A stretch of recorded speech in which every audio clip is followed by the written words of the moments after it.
Hello friends, this is Anand Pai from Academy in Pursuit of Engineering Excellence. We are back after a long time.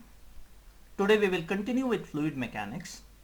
Today we will start the chapter 3, fluid kinematics.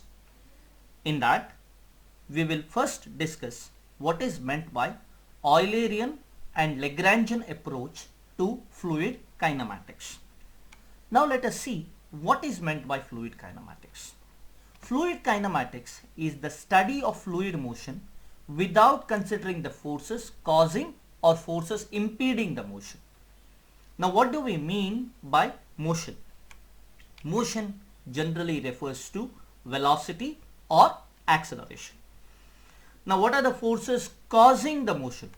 Forces causing the motion may be pressure gradient, gravity or inertial force, as well as various other forces.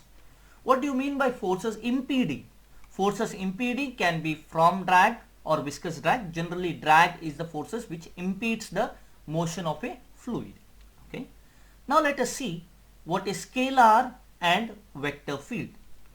Scalar field is the distribution of scalar quantity in geometrical and temporal space. Temporal means with respect to time. Now if we see here, there is global warming prediction comparing 2070, 2100 to 1960 to 1990. So we have seen that the change in the temperature or the increase in the temperature at various locations in the world are plotted. Correct? This is a scalar quantity. Temperature is a scalar quantity and its distribution in the geometrical space is given. Okay. So this is an example of a scalar field. Some of the quantities which are amenable to scalar field can be temperature or pressure distribution. Okay. Now let us see what is a vector field.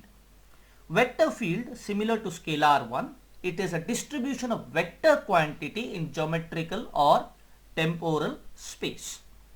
Example may be a velocity field, okay, where at every location in the space the direction as well as the magnitude is specified. That this becomes a velocity field or a vector field.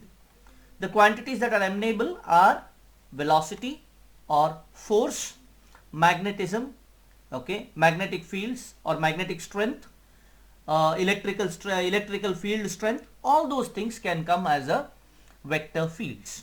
Okay. Next, now let us see what do you mean by Lagrangian approach. Now Lagrangian approach, here fluid particle is identified by its initial position and is tracked with the time. What does that mean? The position of the fluid particle at a later time is specified as a function of its initial position and time. Now here in this particular case we can see that S is the position of the fluid particle at a later stage and S0 is its initial position. So as a function of initial position and time, the position at the later time is tracked. So that is what is Lagrangian approach. One example is in this converging pipe. Now in this converging pipe, if I say that this is the initial position, say anything, this white fluid particle, which I will say it is S0.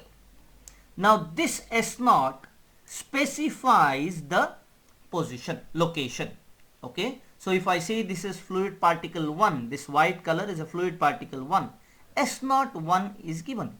So at a later stage we can track the S0 1. At a later stage we can track its locations, and that becomes a Lagrangian approach. I can say S1 at time t1. I can say this one becomes S1 at time t2. So we track individual particle and we see what is the path it follows. This is what is called Lagrangian approach. What is important? The initial position and how an individual particle moves. So what is important here? Particle, individual particle. One of the key word here is individual particle. Individual particle is important. Okay. Next. Now when you say S, this can be written as x of I, y of j, z of k in Cartesian coordinates. In other coordinates it may be something else. Okay. It is a function of the initial position, x naught I plus y naught j plus z naught k with respect to time. Okay. So x can be written in this fashion, y can be written in this fashion. How do we find out the velocity? Now velocity here is given by simple ds by dt at s naught, of s naught. This is not at s naught, it is of s naught. That is, the particle is identified by the initial position. So it is of s naught, that is important. So here next, this velocity can be ui vj plus wk, where u is equal to dx by dt, v is dy by dt, and w is equal to dz by dt. Now how do you define the velocity? Velocity is defined at a particular time. It can be, okay, so you can say at a particular time also you can say, and with respect to a particular position. So position is defined here, initial position. So you define the velocity. So velocity varies as it goes with the path. So velocity might be something here, something here, something here, different. So wherever the velocity is, I have to find out. Okay, how do I do that?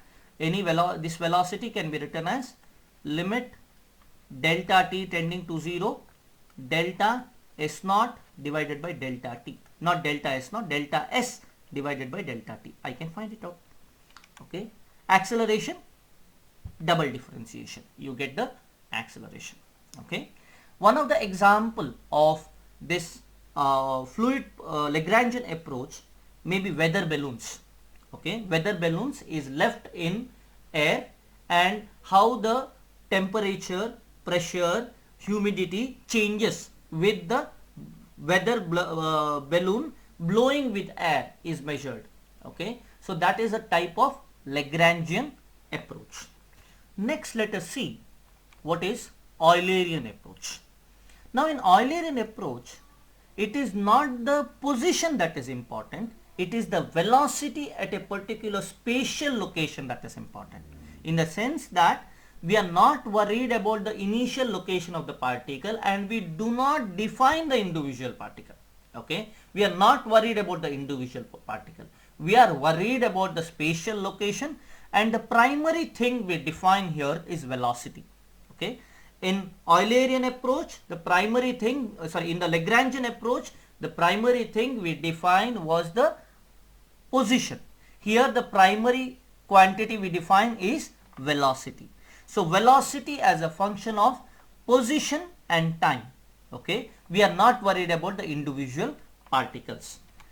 In the same converging section of the pipe, we can see that in case of our Eulerian approach, we are not worried about the individual particle at all. What we are worried is at this location, what is the velocity? We are worried about the velocity here at this position. Okay, here what is the velocity? Here what is the velocity? We are worried about that. So this is an example of Eulerian approach. The field is specified everywhere. Everywhere we are defining the velocity field. So every point, if you see, it gives the velocity direction, that's it. So if you give the velocity direction at every point in the field, then you are with the Eulerian approach. Okay, so in anywhere, if it is given, say it is here, you will specify the velocity. Velocity is defined. Okay, that is called Eulerian approach, and this is the general approach we use in fluid mechanics. Okay, and for example, you can take just like a weather balloon in case of Lagrangian approach. Here it is about the weather station. So we are worried about velocity of air, we are worried about temperature of air or humidity in air at different locations in the country. Okay, so at a particular location, at various weather station, we see what is the velocity, pressure, temperature and all those things, and then we try to predict the weather. Okay, that is an example of Eulerian approach. Now velocity can be ui plus vj plus wk. U is a function of xyzt, v is a function of xyzt, and w is a function of xyzt. What is u? U here is dx by dt. Okay, if I define what is u, u is defined as dx by dt. Okay, and v is defined by dy by dt. Okay, that's how it is. Okay, now acceleration is defined as dv by dt. Now here it is not that easy that we find out the acceleration, because velocity is a function of x, y, z, t, and finding the acceleration here is not that direct. Okay, how to find out acceleration in the Eulerian approach we will see in the next video. Okay, now how to find out the position of a particle after some point of time? To find out the position we need to integrate. So if you want to find out the position at a later time, then what I should do? I should integrate. So if I know the position, say s naught, okay, at s at t plus delta t, if I want to find out position at t plus delta t, what I have to do? I have to integrate the velocity from 0 to delta t. I have to integrate from 0 to delta t velocity vector with respect to time. I need to integrate that. Only then I can find the position at a later stage of time. Okay, and this is not that easy, and people go with numerical approach to find out the position, and it is always whenever we go with numerical approach, it is an approximation. Okay, so let us summarize what we have done. So first one, Lagrangian approach specifies the position of the particle as a function of time and spatial coordinates, whereas Eulerian approach specifies velocity of the particle that crosses a particular space coordinates as a function of time. So in Eulerian approach, individuality is not important. It's a collective thing which is important. In Lagrangian approach, individual particles are important. Okay. Now in case of Lagrangian approach, the particle is identified by its initial coordinates. In case of Eulerian, no identification of individual particles. Rather, spatial position is important.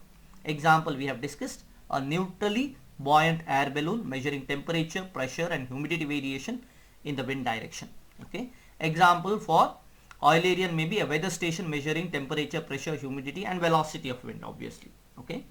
So this is what is the difference between Eulerian and Lagrangian approach. Students, if you have any doubts, please mention it in the comments. I will be more than happy to answer those. And kindly subscribe to my channel, click the bell icon so that you will get the further notifications.